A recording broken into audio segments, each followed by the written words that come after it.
Sus, at di tayo ngayon sobrang busy nito mga nakarang araw niya, kaya ngayon pa lang tayo makakapag-edit ng everything. Sunod-sunod nga ang ganap ng babaeng iyan, kaya talagang wala na itong time para mag-edit. Ay di ngayon na lang niya kay Kes. Siguro na may okay lang sa iyo, honey. Okay lang ba, Kes? Bayan, bay di na pati agad tayo sa Infanta. Dahil nga ang bangka ngayon na biyahe ay dito pumupundo sa Libhu Beach, kaya iyan ang binababaan naming tulay. Dapat nga lang talaga ang balance mo dito niya kay Kes pag tutuloy ka ay powerful. At pag nagkulang ka sa balance, ay di sure Nay, ang outing May, hindi na drawing, makakapag-swimming ka ng malala. Ay di yun na nga, bumalik tayo kung bakit tayo nandito, hindi yun nababaklakan na naman. Ito nga palang video na to ay May 22 pa. May 23 kasi ang wedding ng friend namin. So we decided to travel to Infanta earlier kasi nga we planned to give her a bridal shower. At opo, ganyan kainit ang Infanta ninyo. Sa amin din naman, pareho lang tayo. Hi sa Harry, yan nga palang inaanak ko at aming kaabiba sa aming ganap na ito. Dahil nga kami naman ay iisa talaga ang pupuntahan at iisa ang tutuluyan, kaya syempre magkakasabay na kami sa tricycle. Mga abay nga kami sa wedding ni Nini Via, kaya sabi namin magsama-sama na lang kami or maghanap na lang kami ng room na pwede naming tuluyan. At dito nga kami nakahanap ng hotel na tutuluyan namin sa mismong bayan ng Infanta. Ito yung Amelia Hotel, katapat lang siya ng INC dito sa Infanta, dito sa bayan, at katabi lang siya ng motor trade. Ang maganda rito, meron na rin siyang katabing laundry shop. Ngayon ko lang talaga to nalaman na hotel pala siya, kasi sabi ko, akala ko lang dati parang mga buildings lang na kung ano, ganun. So ngayon ko lang talaga nalaman na hotel pala to. Hindi siya modern design gaya ng ibang mga hotel kasi medyo luma na rin talaga yung building. Pero okay yung accommodation dito. Kita niyo yung 3 bed na yan. Ganyan lang naman kadami yung bed for 2,000 per night. As in, pang family size talaga yung room. Tapos meron pa talaga silang extra room dyan na pwede ninyong lagyan din ng bed kung talaga marami kayong magkakasama. Sobrang na-amaze nga kami kasi sabi namin, mura na siya sa ganyan kalaki, kadaming bed for 2,000 per night. Tapos ang maganda nga sa kanya, mismong nasa bayan na siya ng Infanta. Kaya kung naghahanap kayo ng mga tutuluyan, ng mga hotel or transient room dito sa bayan ng Infanta, ma-recommend talaga namin ang Amelia Hotel. Tapos mabait pa talaga si nanay dyan. Alam nyo ba, ng second night namin dito, actually 3 na lang kaming matitira dyan. So dapat talaga lilipat kami ng room na mas maliit para medyo mas mura. Pero sabi nga ni nanay, parang hindi na kami mahirapan paglipat. Okay lang na dito na lang kami magstay. And yung price niya is for couple room lang talaga, 1,200. Meron silang available for couple rooms, family rooms, ganyan. So parang pag couple rooms, 1,200 per night. And ito nga, kapag family room, 2,000 per night. Air condition, may TV, and may sarili kayong CR sa room. At habang hinihintay nga namin yung isa namin kasama, si Ate Kayla, sabi namin magpahinga muna kami. Habang pinaplano namin kung paano namin iso-surprise si Nini Via. Pagdating nga ni Ate Kayla, gumayak na rin kami para mamili ng mga kakailanganin namin sa bridal shower mamaya.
Pagkatapos naming mamili ng mga kakailanganin, bumalik muna uli kami sa hotel para naman mag-prepare. At dahil nga green ang theme ng wedding nila, kaya sabi namin mag-green na lang kaming lahat. Kaya naman ang mga bakla ay pasyahan ng pagpapalitada ng mga mukha diyan.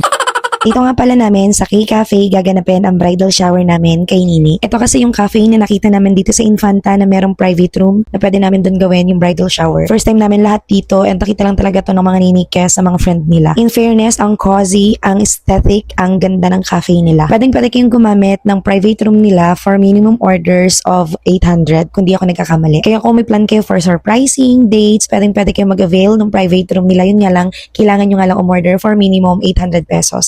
Tapos parang may lang din siya, may oras. Kasi syempre, para lahat maka-experience. Basta sobrang perfect ng private room nila. As in, pag magchichismisan lang kayo, pwede kayo dyan. Yun nga lang, kailangan nyo umorder for 800 ang minimum. Nag-start na rin kami mag-prepare dyan ng mga kailangan naming i-prepare habang wala pa si Nini.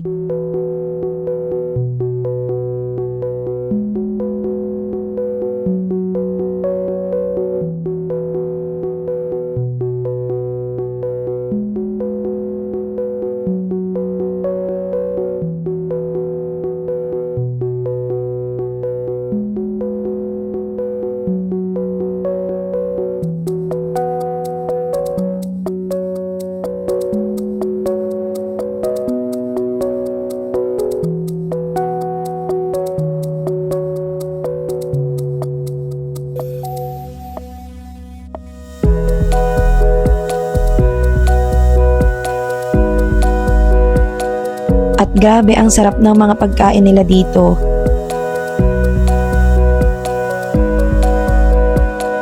At syempre habang hinihintay namin ang bride-to-be, nag-picture-picture muna ang mga anak ng Sierra Madre.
Anes, ready ka, Neng? Ready ka muna.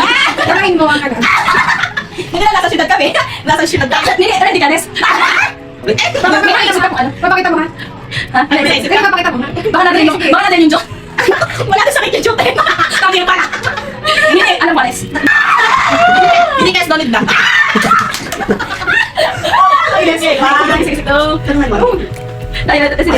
Sige. Hindi ko sulit.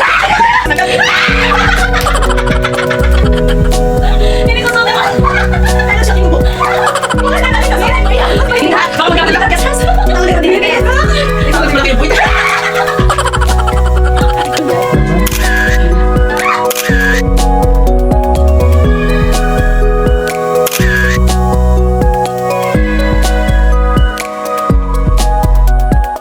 Nakakatuwa lang isipin na yung mga yan na walang ibang ginawa dati kundi maghabulan sa school, mag-agik-ikan, at pag-usapan lamang ang crushes ng bawat isa, ngayon ay isa-isa nang ikinakasal. Nakakatuwang isipin na habang nagbabago ang mga buhay natin, hindi nagbabago yung friendship natin. Same laughter, same comfort, medyo may back pain na nga lang ngayon. Ayaw, di ma!